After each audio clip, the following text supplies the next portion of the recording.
Isang district engineer ng Department of Public Works and Highways arestado dahil sa umunoy panunuhol sa isang kongresista sa Batangas. Giit ng mambabatas, hindi dapat kinokonsinte ang anumang uri ng katiwalian sa pamahalaan. The 260 million that the government spent for this project had no effect whatsoever as to protect. We have publicly been questioning these DPWH projects, and in this district alone, there's over 1.5 billion of DPWH projects on the Sumbong sa Pangulo website. We want the contractors to shell out the cost for the hundreds of millions of missing materials. And maybe that's a motive for someone to try and stop that effort. We have publicly been questioning these DPWH projects, and in this district alone, there's over 1.5 billion of DPWH projects on the Sumbong sa Pangulo website. We want the contractors to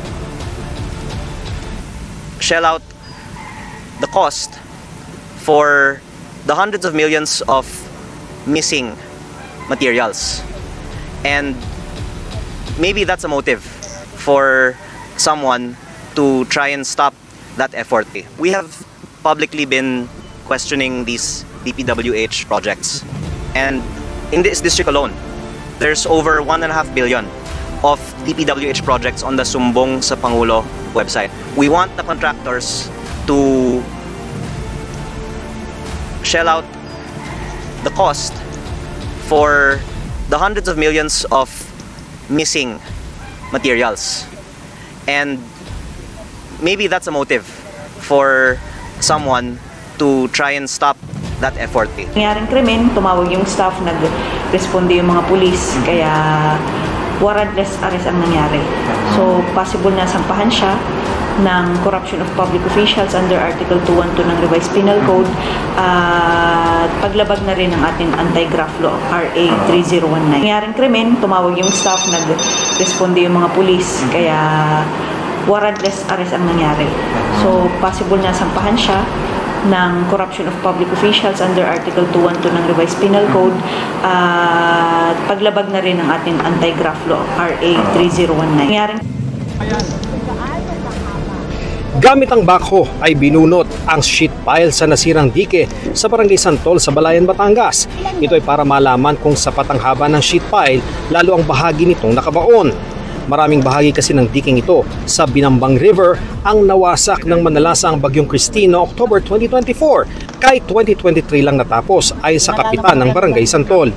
Isa ang dike sa mga DPWH projects na iniimbestigahan ng tanggapan ni Congressman Leandro Leviste. Dapat 15 meters, 15 ang sheet pile. Kung sabihin po natin, sabihin mo na kalahati ng ginastos sa proyektong ito na 338 o mahigit ay sa sheet pile, at sabihin po natin 1/3 lang pala ang haba ng sheet piles na actually na inilagay. Yung 150 million pesos worth of sheet piles ay 50 million pesos worth lang pala ang inilagay. Pero ang investigasyon sa proyekto at iba pang DPWH project sa 1st District ng Batangas, gusto mo anong pahinto kaya tinangka umanong suhulan si Leviste ni Batangas 1st District Engineer Abelardo Calalo ng DPWH.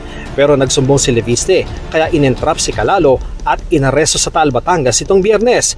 Na-recover umano kay Calalo ang bundle-bundle na perang papel na nang bilangin ng mga pulis ay umaabot sa mahigit 3.1 million pesos. Si Kong Leandro, may tinawagan po siyang tao na nag-inform sa akin ng mga detalye. Kaya pumunta po kami doon, naabutan namin si DE na may hawak na eco-bag at may lamang pera. We should not tolerate any corruption in DPWH. We should demand projects at better quality and lower cost and obligate contractors to correct any deficiencies immediately without additional cost to government. Beyond this case, we will push for broader reforms to address systemic problems of DPWH. Mabuti na sa kanya at kinulong. Kung yun ang ginawa niya, hindi ho tama yan. And we don't tolerate that kind of action.